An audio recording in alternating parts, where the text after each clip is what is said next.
And we are live, ladies and gentlemen. You want to send out a Facebook post for us there, big guy? While we're live? You want to do a Facebook post? Yeah, you might as well, right? Or tag some people. Sounds good. Yeah.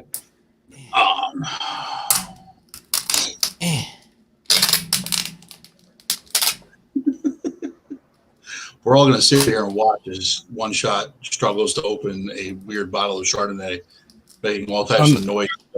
No, I'm opening this Factor meal. The plastic was difficult.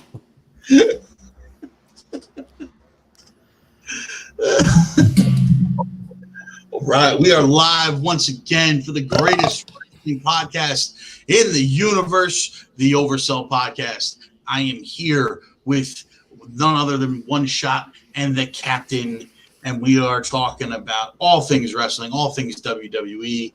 We got some big news on the horizon, some disappointing stuff that's happened. You know, we are going to go over some stuff from WrestleMania, where we think everything's headed with all the champions. You know, we have a lot going on. Let's start with WrestleMania. Now, we did what seems to be an endless amount of live streaming for WrestleMania when it was on. You know, so we don't have to go deep dive into each and every match and everything like that. But overall, what did you guys think of the event? Let's take it 2 nights. Night 1, what's the score out of 10? Yeah, you got to refresh me on the matches because it's been a long week. So it's been a long. I'm going to give that a 9.8. Anybody needs to be refreshed from the greatest day one of WrestleMania. Look, you should just get hit by a bus. I'm out on that. So 9.8. Next question. Insane. What did you think, Zuplex? I'm a little lower only because of the one match that brought it down. You know, the women's because night 1 we had Bianca and Asuka, right? Right, that was night 1. So that brought it down a little bit to me, but I'm sitting at a 9.4. Like, it didn't bring it down that much, you know. I just can't go 9.8 because that's like almost perfect, and there wasn't, you know, I know, but one match, you know. I know the thing is that without that one match, it was perfect to me. Yeah, exactly. So, addition by subtraction, if they just eliminated that match altogether, it probably would have been a 10 for the night 1. well, all right. What was the best match? What was your best match, John? I just want to let everyone know. Right now, KO and Sami Zayn are cutting a very sick promo On SmackDown? on SmackDown, and I have a feeling. Well, give us a play-by-play. What are they saying? Wow, they're talking about right now. KO is talking about the Usos coming back for a rematch, and I think he's alluding to the fact with the draft they're going to split these belts up. And here's the Usos, ladies and gentlemen. I know that the Oversell podcast run by your man Suplex was not going to be alive of SmackDown, but I'll tell you right now, when you get these guys on TV at the same time with Solo, it is a must listen. So do me a favor, turn your TVs on right now, because before we finish this up, I got to hear this promo, boys. Just repeat it back to us because we're not watching it. So just give us the commentary. He's about to get on it right now. I know he is. Well, here we go. Let's see what they're about to say. Well, Jey Uso's this. You got to imitate their voices when you say what they're saying there. Hey, yo. So my to answer Steve's question, you keep listening to the promo. Let us know what we get. I'll fill you in. Go ahead. Right. To answer Steve's question, for night 1, I think the KO Sammy match was the best match storyline wise, but the best match, like actual wrestling, was the Fatal 4-Way men's tag team match. By far. Absolutely stole the show. We saw things we never thought we were going to see in that. Like, Chad Gable hitting a rolling German suplex on Braun Strowman. Some of the most absurd things. The Viking Raiders went to town. Street Profits won that match. I mean, they're in line right now for a tag team championship at some point if they don't split them up for Montez to go on a singles run. I still think they're going to split them. I mean, listen, we all want Montez to go on a singles run, but for the foreseeable future, it looks like they're staying as a tag team. But we don't know. The draft apparently, my theory on all of this is that after Triple H came out, they made it a point to talk about the draft on SmackDown last week. Oh, boy, there is a guarantee by the Usos. There is a guarantee by the Usos that they are going to beat Sammy and KO to become 9-time tag team champions, and there is a massive promo by the oh my god. Dude, Jimmy just cut a crazy promo. Jay's on it now. What did Jimmy say? He said, wait a second. He said, we the ones. We the ones. We the ones. 9 times. I love Romans. Jimmy came out and he was like, Sammy started to talk. He was, Sammy, shut up already. You say the same thing every week. The bloodline's got cracks in it. The bloodline's got back. That's wild that he said that because they only have 3 lines every time they cut a promo. It's amazing. Oh, they're going off right now. Welcome to the Uso Penitentiary. We the ones. Bloodline, bloodline, bloodline. 9-time champs. Blah, blah, blah. I love Roman. I love Roman. I love Roman. Tribal Roman's chief. Tribal chief. Tribal chief. Anyway, yeah. So for night one, those were disrespect out of your mouth. For night one, those were my 2 picks, storyline wise and match wise. I think those were the best 2 matches. Night 2, completely different story. Completely different story. What'd you guys grade night 2? I'm gonna grade night 2, because One Shot didn't even know there was a night 2. Probably. I did. I watched it. I was on stream with you, so you. I'm gonna grade. Riddle comes out. It's gonna be a 3-on-3 match tonight. Riddle, Zayn, and KO versus the Bloodline tonight. Is it 4 titles or no? No. How could it be 4 titles? There are 3 tag team titles, you idiot. You just said they were getting title runs. That don't mean Solo has to get a title. So night 2, what are we thinking here?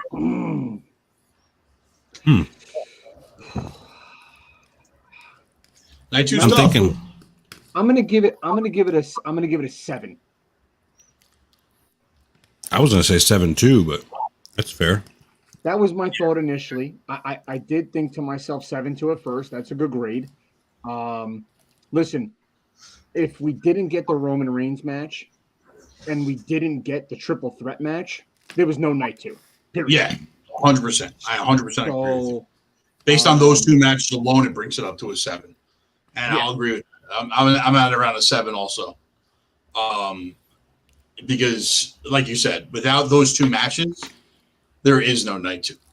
Like, night 2 was so bad. It was so unbelievably bad that it's shocking to me how bad it actually was, considering how great night 1 was. Night 1 was so good, you were like, we kind of knew that we were going to be able to top night 1, but at the same point, maybe go head to head with it. Night 2. I would liken night 2 to WrestleMania 2. Mm-hmm. I'd agree with WrestleMania 1, massive. The stars, McMahon did it all. WrestleMania 2, everyone was like, this can't be possible. What are we doing? Night 1 was historic, and night 2, everyone was like, this can't be possible. I mean, it had some of the most historically bad matches I think I've ever seen. That women's Fatal 4-Way tag team match. It's fucking brutal. may have been the worst match in the history of wrestling. Yeah, In the history. fucking brutal. So, going off of this, we go into Monday Night Raw, which is by far the worst Raw after Mania we've ever seen. It didn't make any sense. Nothing made any sense anywhere. The promos were being cut short. Segments were getting cut as they were going. Segments were getting added as they were going. Almost reportedly didn't even have his gear and was thrown out into a match. Reports are pretty consistent that was all Vince. And this all has to do with the merger. Now, during WrestleMania season, the UFC parent company, Endeavor, bought WWE and created a merger between WWE and UFC. Now, for future implications, we're still unsure of a couple of things, but we do know that they kept Vince on to be chairman of the board. Dana's staying on as president of the UFC is always like they're not going to screw with that. But we don't know if how long this is going to go for with Vince. We don't know. According to the guys from Endeavor, I saw an interview with them and Vince, and basically they begged Vince to stay, allegedly, according to them. They basically said the guy's been doing it for 60 years. We want his knowledge. We want him to stay. We want him here. We want him in charge. And then we get to Monday Night Raw, and it's the worst Monday Night Raw we've had after Mania in years. So, you guys think this merger is a good thing? Do you think Vince being in charge again is a good thing? Like, where are we at with this, boys? Vince being in charge? Fuck no. Leave it in Hunter's hands. Yeah. I mean, listen. I think there's pros and cons to everything. I don't think anything is ever 100% bad unless you're a serial killer. I think that. It depends on what you're killing or who I agree. you're killing. So you see, sometimes it's good. So pedophiles. I think that I think Vince is definitely has proven that he is a wealth of knowledge and a business savvy man. That's one, right?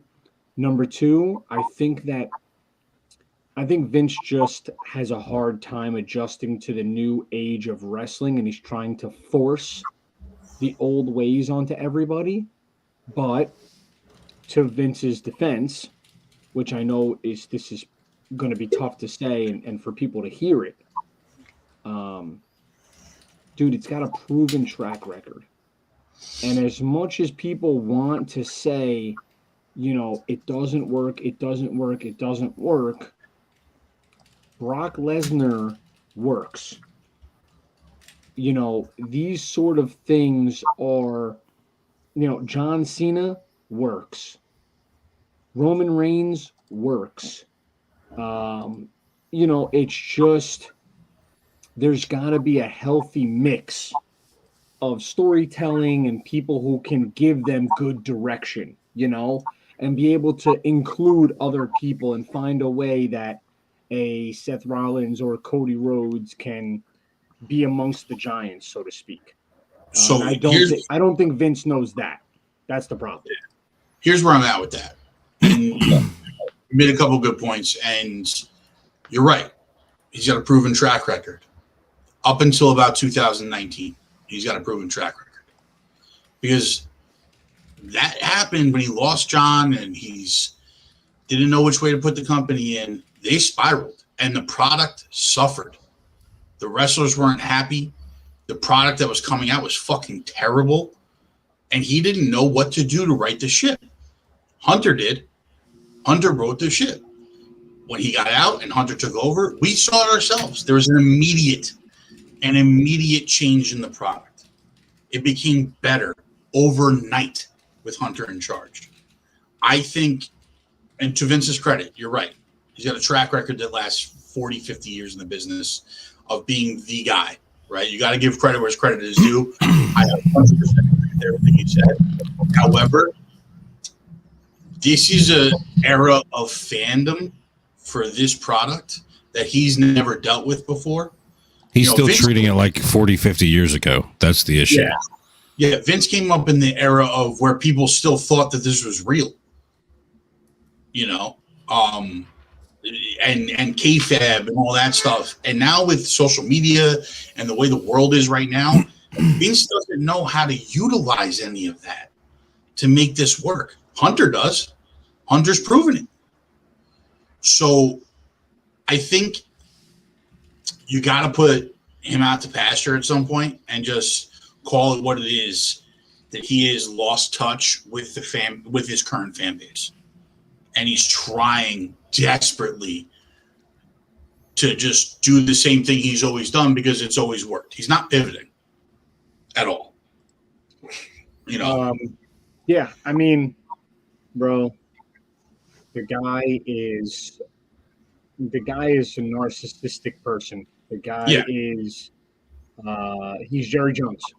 Listen, when you have as much money, you've done as much as they are and as successful as they are, there is nobody on earth that can rival their success. There is nobody on earth that they will ever give credit to. There's nobody on earth that they will succumb to and allow them to shine if they are still alive. There's just some guys like that.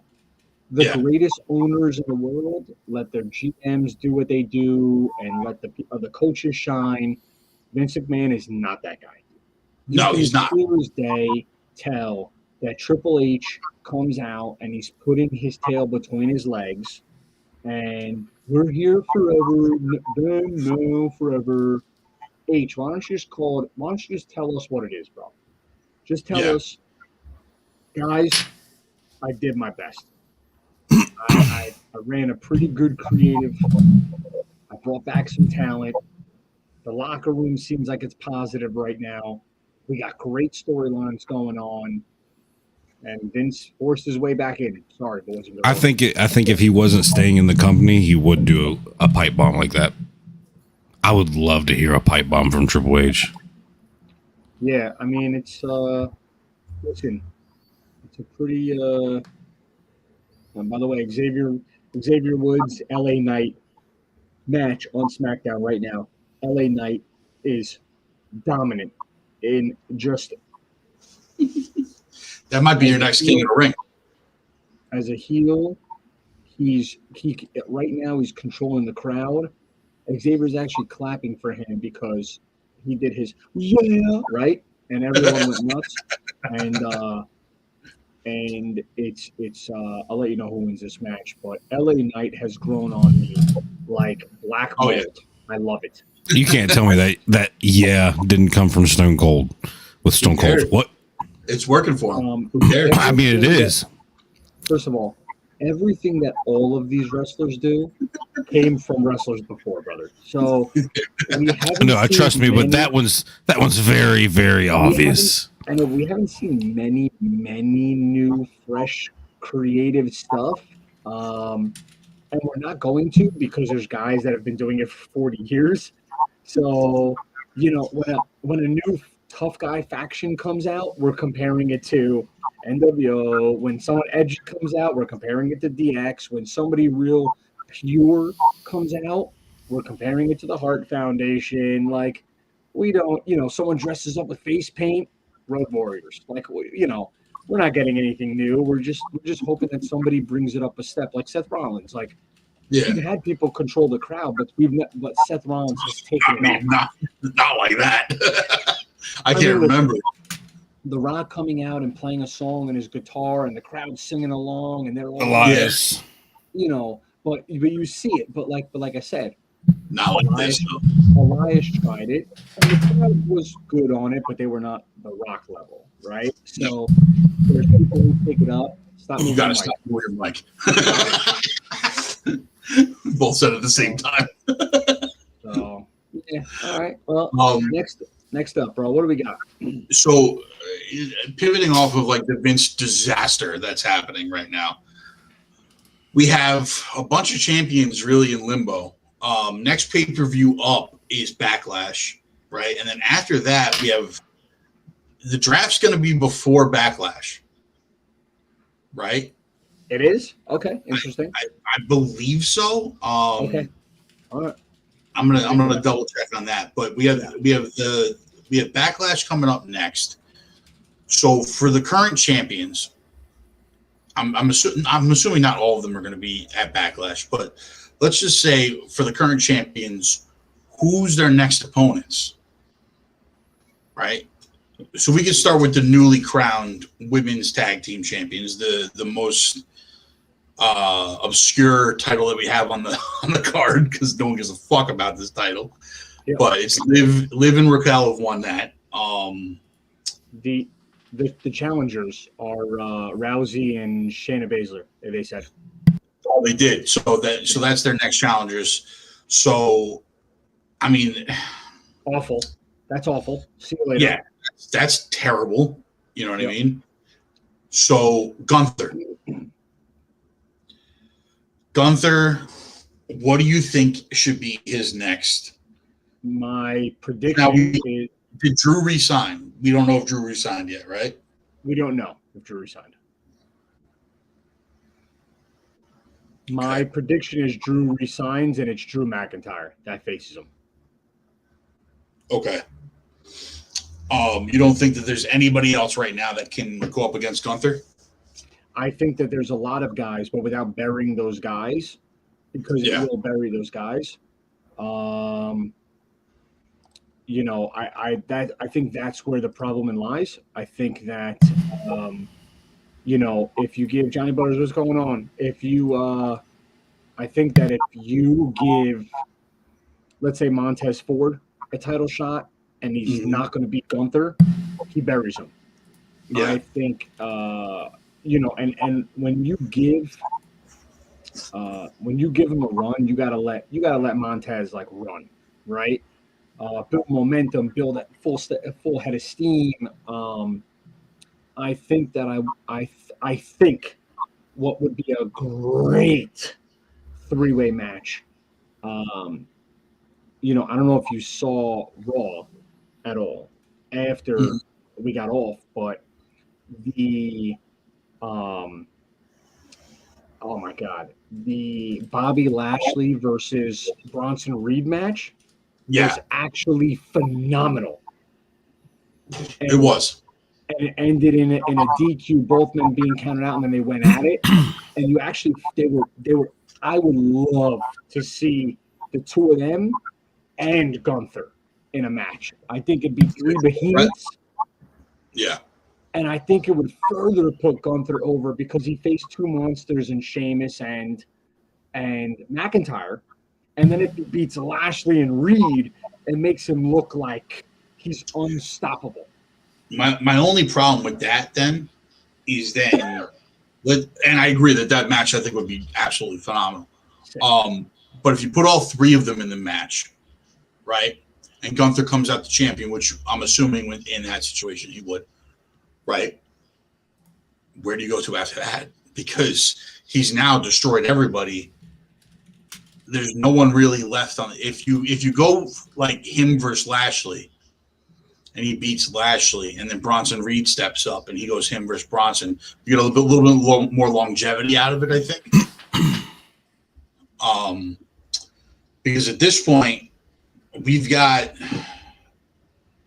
the next big marquee one is SummerSlam, but in between SummerSlam, you got Backlash. They changed King and Queen of the Ring to Night of Champions in Saudi Arabia, right? Well, you sent us that thing where they're planning on doing a big thing for Roman there, and then Money in the Bank, and then we get SummerSlam.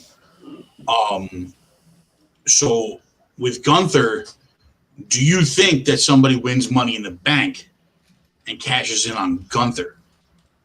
I mean, it wouldn't be the first time. We didn't see a heavyweight title cash in. I think it's possible. I think that Because it seems like the company's shying away from letting Roman lose via Money in the Bank. I don't mind. I don't mind not having a long plan because I Yeah. think that I like a lot of our conversations, especially the three of us have had, is you guys are very, very worried about like where we go next.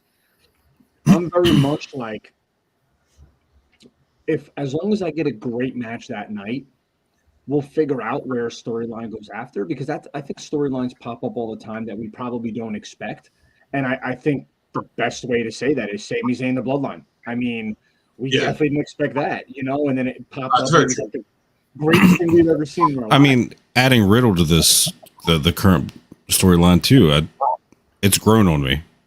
Yeah, but that was so that was an easy way of getting back him and making him put him in the spotlight again Mhm. because before that they had a feud with the Usos and the Usos and Solo Sikoa was actually who hurt Riddle and the Usos actually like hurt Randy Orton and put him on the injured list almost permanently during a match with them. So it makes sense when he comes back in. It's like, okay, cool. Here's a new team. Here's a new guy we can fuse into a bloodline feud. But I think that happens more than we think. So I Yeah, don't no, really it definitely does. It definitely does. yeah. So like as long as we see a good match in a pay-per-view, I'm excited. Yeah. I don't disagree with you. Like I said, a triple threat between Gunther, but Gunther's in a unique. Gunther specifically is in a unique position, in my opinion, because there's no one really believable enough to take him out at the Intercontinental Championship. Maybe Except for those Rollins, except for those two. So if you burn them both, then you got no one. Is my point. I I like I like the this is what I like about Roman. The fact that they're building these guys up to almost unbeatable, right? And when it happens, you're going to be like, "Whoa!" Like Yeah. that was that Undertaker moment. I think they're trying to relive it just in a different aspect. The Undertaker moment was Yeah. 22 years, and you're like, "There's no way this guy loses because." He can't redo a 22-year streak, right? So Yeah. like it's impossible. So like for Gunther, when these guys go through and you look at the people they fought and the matches they went through, because Gunther's got a very impressive resume. Oh, he does. And Absolutely does. and You know and who would be amazing if they can get him? go ahead. Cesaro. Cesaro versus Gunther would be fucking incredible. I love Cesaro's work in ring. Yeah. He was a freak of nature, strength wise, like superhuman. And you could tell he was a professional in the ring. He had power, he had agility, and he looked like an average guy. Really, I mean, he was kind of cut up, but he wasn't a big guy. He was tall. He was tall. Yeah, but he wasn't like he wasn't Cena, but he did something Cena did. He wasn't built like a powerlifter. He was built like a swimmer, like a gymnast. Yeah, and he like did what powerlifters did. So yeah, he was very unique. I just, bro, you know how I feel, and you really shined a light on this. WWE is very promo driven, bro. Very. Yes. Very storyline, very promo. AEW is very in-ring match storyline driven. And, you literally physically see in AEW blood, sweat, and guts in the, and in WWE because they can't do that extra stuff. Wow, Xavier Woods just beat LA Knight. That's awful. That was definitely a Vince McMahon move. So like there has to be someone who can tell a good story, and Cesaro's so bad on the mic, bro. And that's what kills me about it in WWE because we don't. Yeah, but he got better towards the end when he was with Sheamus in the bar. He was good on the mic at that point. You know, Don't bring up accents. Don't bring up accents. Yeah, but Gunther's got an accent too. He's going up against only guys with accents at this point, so that doesn't matter. Yeah, but John just puts it on mute. So my thing is, if that would be a match for the ages, Gunther versus Cesaro, right? Yeah, the promos leading up to it.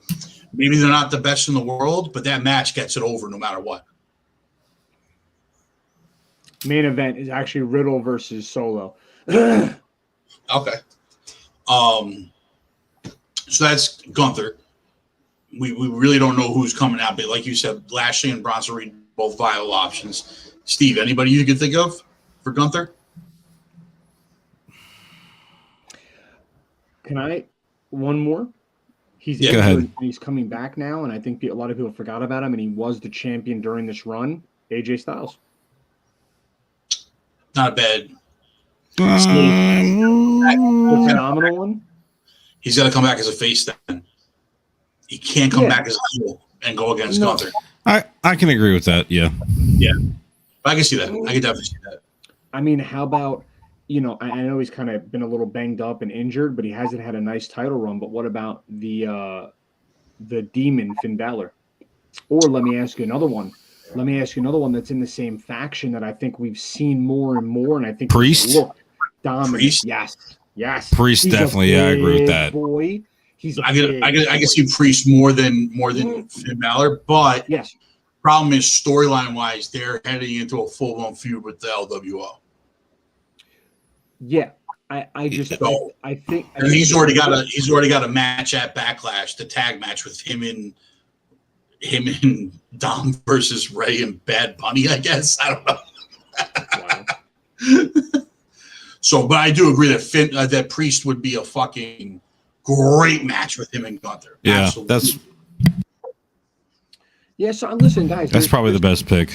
There's guys that's why I said I'm not concerned. And at the end of the day, whether or not we like it, and I think we bring it up a lot, but you don't know when Braun's coming up, dude.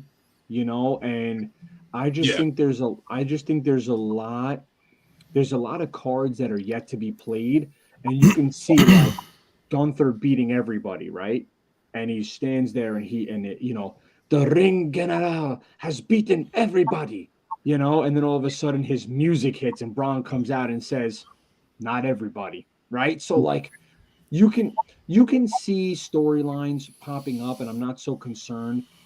I think what the Raw after Mania made very apparent to you and I, at the very least, is it doesn't matter the storylines, because you can have all the storylines in the world, but if you don't put it together for a show, you have nothing. True. So, like, if we don't have something that we want to watch, Raw was, bro, it was awful. Yeah. We literally, but that was the thing about the thing about Friday Night SmackDown last week. We didn't get anything we wanted, but we got good matches. Yeah, we got decent matches. Absolutely. So we were like, okay, cool. The show seemed better put together too. There wasn't like Rollins coming out for no reason whatsoever and then just leaving. There wasn't a weird spot with Omos that made no fucking sense whatsoever. You know what I mean? So I agree. Can either Braun or Grayson coming up to challenge Gunther? Unfortunately, I don't think Braun Breaker is getting brought up anytime soon, which makes no sense whatsoever to anybody. Why didn't they bring him out on Raw? John's got a theory on this. Yeah, I told Zuplex. So there was a report that came out that his dad, Rick Steiner, yelled obscenities, anti-trans obscenities. Yeah, anti-trans obscenities at a transgender wrestler that came out At an Impact. Yes, over at Impact Wrestling, even though it was a different platform. That wrestler came out and was like, Rick Steiner did this. And at the same time that it happened, Braun's streak ended and he wasn't called up. So, so you think they're punishing him for what his dad did? It's possible. I think his streak was going to end at that NXT no matter what. Yeah. Because I thought that, well, look, you can't leave him as the NXT champion and bring him up at the same time, right? So one or two things happened. KO did that. No, he didn't. KO came out on Raw with the belt, and then he dropped it to Sammy on the Tuesday after. I mean, no, I'm saying like, you know what I'm saying, like the Sammy, same thing. Sammy dropped the belt to Nakamura before he came hold up. on, Gunther promo from Gunther. Same thing with Sammy. He dropped the belt to Nakamura, then he came up, right? Nakamura dropped the belt to somebody, he came up. So one or two things here happened, in my opinion. The Rick Steiner thing tainted everything, and they just got the title off of him, decided not to bring him up, or they got the title off of him trying to bring him up, and Vince put the kibosh on it on Monday night. Because Seth Rollins came out for no apparent reason whatsoever to do a promo. And don't you think that would have been a really great spot for Braun Breaker? I don't think he's listening to you. No, he's not. He's not listening to a word that I'm saying. He's just standing there with that stupid mug on his face. Dude, you for real? I thought your camera was froze for a minute. I thought it was frozen for a second. Wow. So Xavier Woods versus Gunther title match tonight, hold on, or at Backlash. Oh,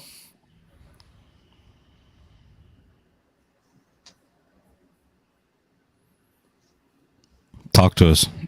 They're telling us right now. Hold on. So he came out and he's playing his trumpet in his ear, obviously, and Gunther was talking to Imperium, right? We just turned this into a watch party / podcast if we were going to do this. I mean, bro, at this point, we should just download the new game and play that while doing a watch party and a podcast. We got to be able to multitask and tell the people what's happening. I'm just saying. So needless to say, he's talking to Imperium. And then Xavier Woods comes out and blows the horn in the side of his head. And, Gunther turns around and goes, "You're clearly trying to get my attention. Why don't you do it like a professional? But you're not. You're a goof." And he's like, just like that. And, and Xavier Woods goes on his whole thing of like, the draft's coming up. I'm going to be the hottest free agent. I don't know what's going to happen. And then Gunther's like, let's handle this on the mat. And he goes, "Now you're talking my language." They didn't say when it was going to happen, but there's going to be a match. But what'd you say about Braun? So what I was saying is one of two things happened with Braun. Either the Rick Steiner thing, whatever, or the plan was him to drop the title, come up to Monday night, and Vince put the kibosh on it at the last minute. Because don't you think Seth Rollins comes out, entertains the crowd, who comes out to confront him, but Braun Breaker would be a pretty solid spot for that to happen in, right? Oh, yeah. So it seemed a little too convenient for me that Seth just went in the back. So reports were that with Seth, that he was got into a massive fight with some of the WWE people, whatever, and he stormed out and left completely. So let's see. Okay, so the draft is going to be the Monday after Backlash. Yeah, I figured it would be after. I thought you said before. No, I wasn't sure. Okay. Yeah, I assumed they would kind of bury whatever was left of this current, Yeah. So now we're going into that handles all of Gunther and everything like that. Let's go to the Raw Women's title. Now, Bianca is apparently going to face Io Sky at Backlash. I got a funny feeling that that's going to get turned into Bayley, because there was some funny business on Monday where instead of Bailey going into the triple threat to decide the number one contender, she put Io Sky in there. Bailey obviously is the ultimate heel female that we have, so why wouldn't she turn her back on Io at some point? Take that opportunity from her, I'm assuming, somehow, some way. This title is so dead in the water on Raw, it's not even funny. Because Bianca has no one to go up against. My theory is by SummerSlam, there is a title unification for the women's belt because there's not a large enough women's division, and there ends up being one champion,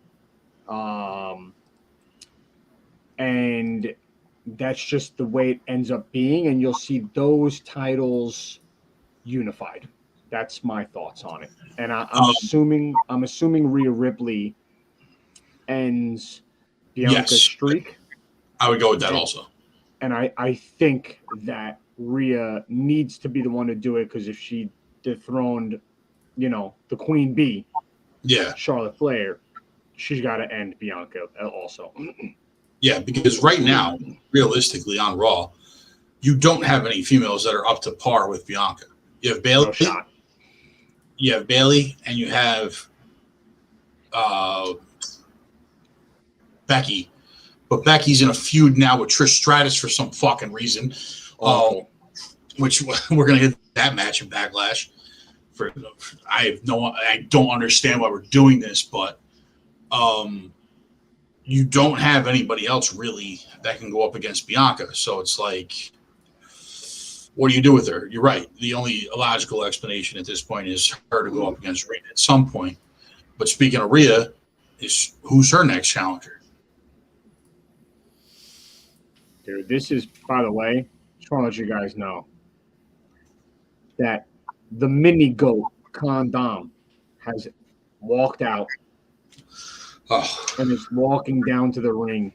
And let me tell you, he is always in character. He's walking down and a fan touches his arm and he goes and keeps walking, like shoves his arm away. The guy is he's so fucking good. All right, so besides Condom, who's the next person for Rhea? For Rhea Ripley, I don't feel like going down the Condom wormhole with you right now. I mean, listen. I think that Alexa Bliss, when she comes back, I think that's makes the most sense. And they took. Well, she can really go up against either one, right? She can go up against either one, right? Yeah. I mean, they put Liv Morgan with Raquel Rodriguez as the champion, so it takes both of them out of contention, which is ridiculous. Just so they could lose to Ronda Rousey and Shayna Baszler. Yeah, I mean, the women's division. Do you think they need an influx? Do you think they need to bring up some of the chicks from NXT? I think they need to bring up at least 5. 5? I'd say close to that. Yeah, they gotta cut some of the fat, right? You got to get rid of some of the chicks because they're just worthless at this point. Like Natalya is worthless, Baszler is worthless. Like Ronda Rousey should have been gone 5 years ago. We got to bring, like you have some pretty decent talent in NXT that you've built up. It's time at some point for you to start bringing these chicks up and giving us something more in this division, because we've seen over the past few years, it's really only been Charlotte, Rhea, Bianca, and then Becky, Sasha until she left, Bailey, and that's about it. Like the title has changed hands between those and Liv and Alexa. Titles change hands between those girls over and over and over and over again, and they just keep swapping it back and forth with no new real storylines ever. So they can't. There's nobody possible. No, you're right. You're 100% right. That's why I'm saying they got to bring somebody up. They just have to at this point. They've lost talent because of whatever Vince was doing. Vince is back in charge again, so now you don't know if they're going to lose any more talent. That also was a big rumor as to why Io got the shot instead of Bayley, because Bayley might not make it to Backlash. Her contract's up before then, and she may not resign. They're worried about her not resigning. So The LWO just attacked Judgment Day. fantastic. I'm really happy that the LWO is back, by the way. Yes. I just wanted to give you guys a, just a rundown. I listen, you are never going to duplicate exactly what you said with Becky, Sasha. Yeah. You're never going to get it back. You're never going to get it back because the bar was set so high with 4 dominant women that were pillars of the industry for their gender, right? Dare I say that word? And you're just never, ever going to see it. And I'll tell you what, it sucks because Rhea Ripley would have been a great addition to that. And Bianca Belair would have been a great addition. But you got to add in the chicks that came up besides those 4 right after them. The Biancas, the Rheas, the Alexa wasn't part of that original 4. Liv wasn't a part of that original 4. Like those, Just think about it, right? Like, you're talking about 8 chicks. I know, You're talking about 8 chicks. You know what I mean? Think about on one side, you have Charlotte, Becky, Sasha, and Bayley. Okay? Yeah. And then on the other side, you have Rhea Ripley, Bianca Belair, Liv, and Alexa. Yeah. I think we know what match we're watching, right? Yeah, So, 100%. Imagine that was a Survivor Series match. But it sucks that we didn't get to see that expanded, that like integration of such cool talent, and got to see them mix it up. And by the way, you could even put a Naomi in there because she was good in the ring. Yeah. She was very good in the ring. She was very good. I used to love watching Naomi in the ring. That's 9. Then you had Asuka. That's 10. That's a really healthy division where any of them could have been champion. But it's also a really healthy division for one title. And then you split the title. And then you split the titles. And you don't have enough females that are legitimate contenders for you to bring in there. Listen, Ronda never got over. She's not going to get over. And she's not. Who's that? She's not getting heat either. Ronda. Who is that? Ronda, yeah. Yeah. She's not getting heat either. She's just boring. No one wants to see her. It's not like she's a great heel. Like she's trying the heel thing out, and she's, going to the ring and fucking laughing and being like, bitchy and this, that, and the other thing. Guess what? That's not working either. Get rid of her. Stop putting gold around this chick's waist because she's worthless to the company. She's not even a name draw anymore for them. Like now it's a detriment to the whole division, her and Baszler. So it's just like you gotta reignite this female passion that they had when they were doing the women's evolution and the women's revolution and all that stuff. You gotta bring up a whole stable of NXT chicks just to like go at everybody else. Bring them up in a stable. Like female nexus. I saw a rumor that was Vega from LWO was going to face Rhea Ripley at Backlash. Yeah, like come on. I saw that too. Come on. Like, that's going to be ridiculous if that happens. Like Zelina Vega. Yeah, it's the dog shit we're getting now. Yeah, like we shouldn't be seeing that at all. I get Rhea against Charlotte, and then I get Rhea against Vega. Yeah. But that's because they're doing the LWO versus the Judgment Day, and they finally have a faction with another female in it, so you might as well pit them against each other. That brings us to the legend of Austin Theory, Steve's favorite wrestler of all time. Love him. Now, fuck Austin Theory. I like the NXT Austin. The video I posted of him being stupid. I like that version of him. You're nuts if you don't like this new version of him, man. I'm sorry. Like I was with you when he was doing the selfies and everything like that. Like I hated him. Like, I thought it was trash. This new version of Austin Theory is amazing. He's absolutely amazing. He's doing such a great job. Might just have to give him more time, but that selfie thing really damaged it. Gone. It's been gone, bro. It's been gone. I can still hate him. It's a completely new character now, bro. Can't hate him for the selfies anymore. I'm allergic to your bullshit. Sorry. Listen, you have to Suplex. You gotta forgive him. He didn't even know there was a night one of WrestleMania. So it's all good. He'll get there eventually. It takes a little time, as we've seen. And, it's fine. No worries. All good. Hey, guys, there was a night one? Who do you think the next one up against Theory is? Montez Ford.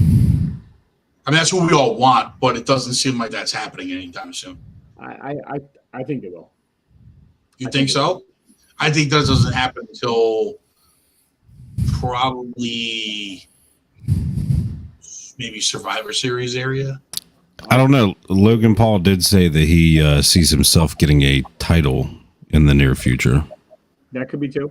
Comes out in Austin Theory and Logan Paul becomes a face. Douchebag versus douchebag. I don't know if Logan Paul could do a face turn. I mean, he doesn't even need to be a face, to be honest with you. It could just be to further get over Austin Theory because they hate Logan Paul. I mean, that's true. Yeah. I mean, as far as the U.S. title, yeah, I agree. Montez Ford is the guy that we all want. I don't think we're getting him anytime soon. Gable's a good option for this. And it looks like they're closer to breaking up him and Otis with the whole Maximum Male Models thing, and him becoming Otis.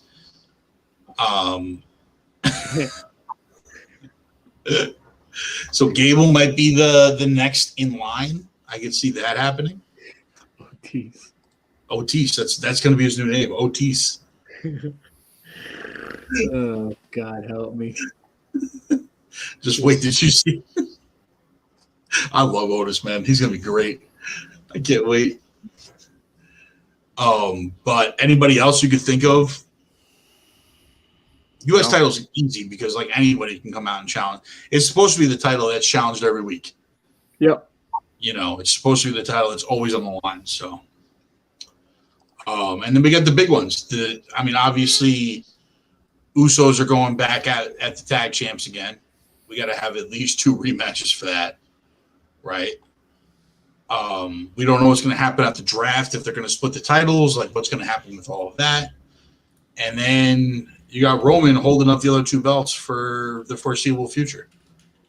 Do you think while Cody's doing this Brock Lesnar run, now we're in your favorite territory, the Roman Reigns territory. Love it.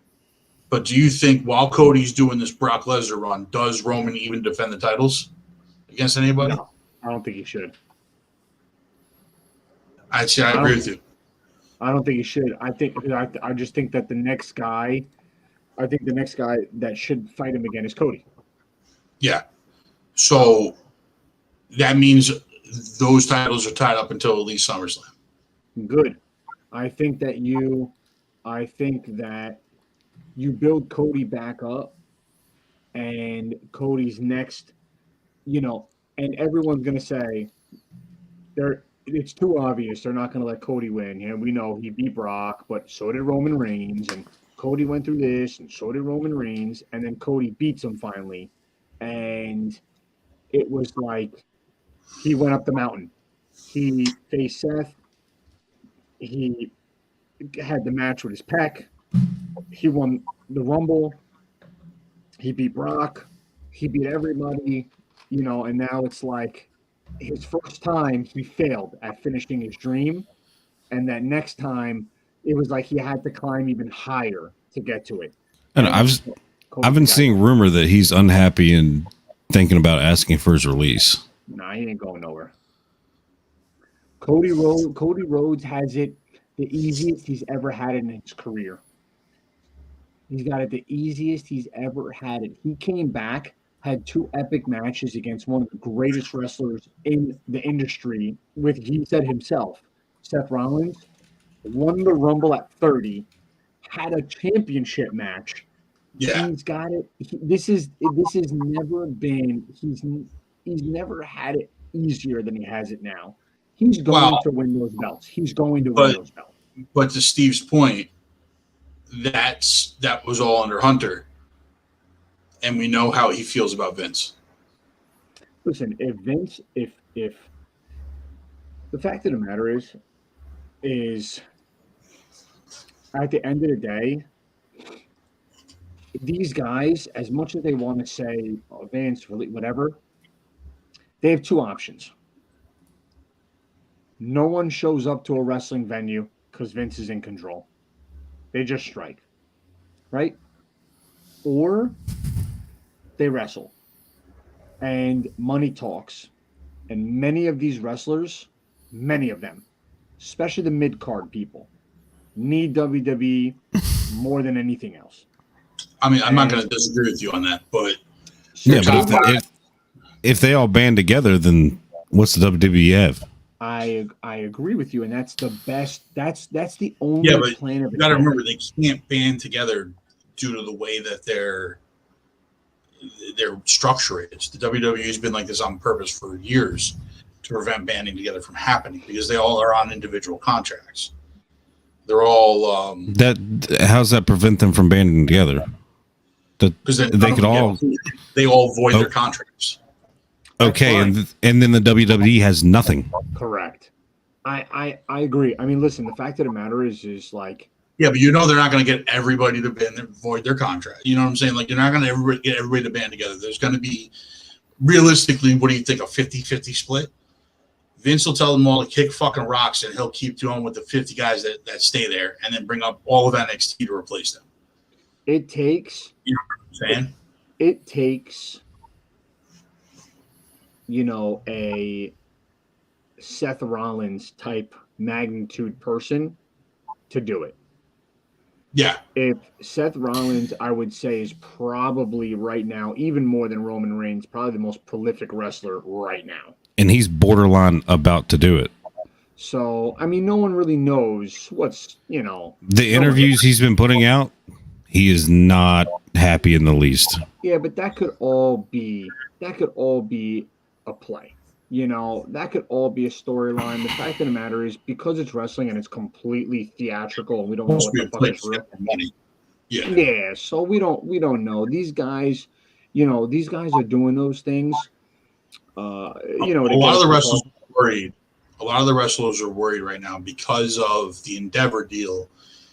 And Endeavor and the UFC have come under a lot of hot water because of how they basically treat their UFC fighters.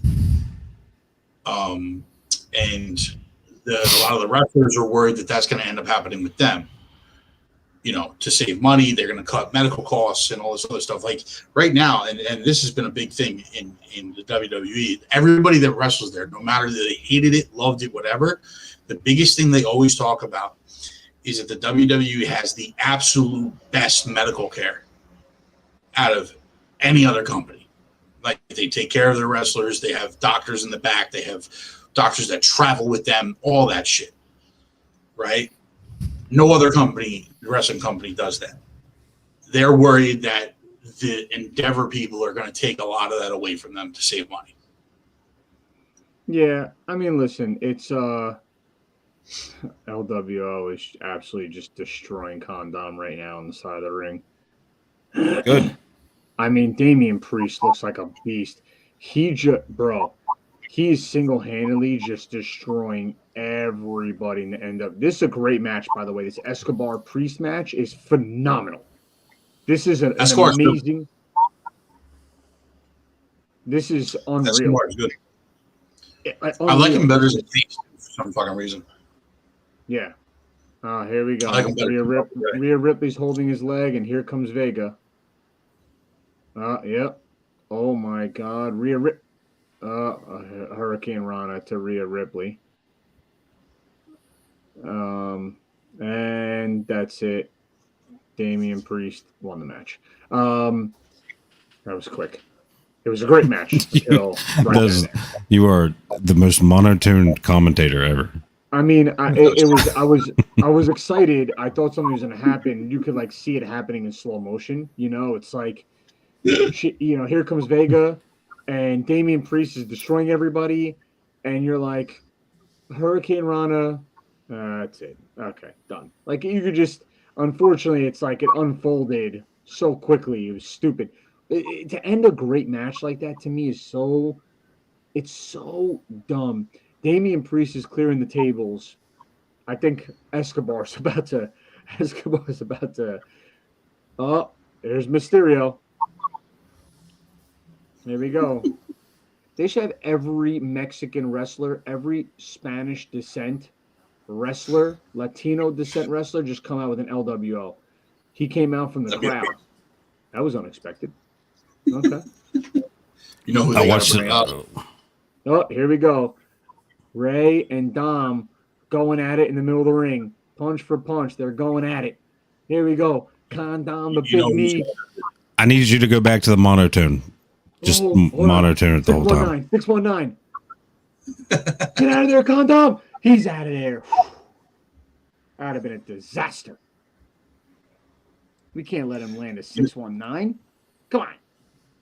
Thank God. This LWO resurgence makes me so happy for when we start getting some real big returns. You know what I'm saying? Have you ever seen, yes, I agree with you. And have you ever seen, like the meme, like there's like a little Honda Civic and like 38 Mexicans pop out of the Honda Civic? That's like literally what just happened in the ring. Rey Mysterio called people in the ring, and 38 LWO members rolled in the ring. It was wild. I don't know where they came from. They all just popped up. That was great. You know what the big return for the LWO should be, though? What? Hoovy 2. I can't stand you. Is this podcast on? I hate you. Can't stand you. This is done. I'm guessing this is done because you did that. Yeah, because I'm tapped out. Scumbucket. Got him. I hate him. I really do. I hate him. I'm gonna watch. All right, that's it for us on the Oversell tonight. Scumbag. We love you guys all. Thanks for rolling with us. Make sure you guys like, follow, and subscribe. Everything on GGen. We have a bunch of stuff coming out. Theater Room, MVP, Oversell, new key list at some point when I get around to it. Reactions coming up for you guys. We got gaming coming, streaming, all types of stuff. Make sure you guys like, follow, subscribe. Hit that share button. Tell your friends. Tell your family. Tell everybody you know about us. Blow us up, man. That's what we need to do. Have you guys start blowing us up. So that's us. That's it for the Oversell podcast. We are out of here. I'm your man Zuplex saying goodnight for the captain and one shot. Deuces. Put them ones up, baby.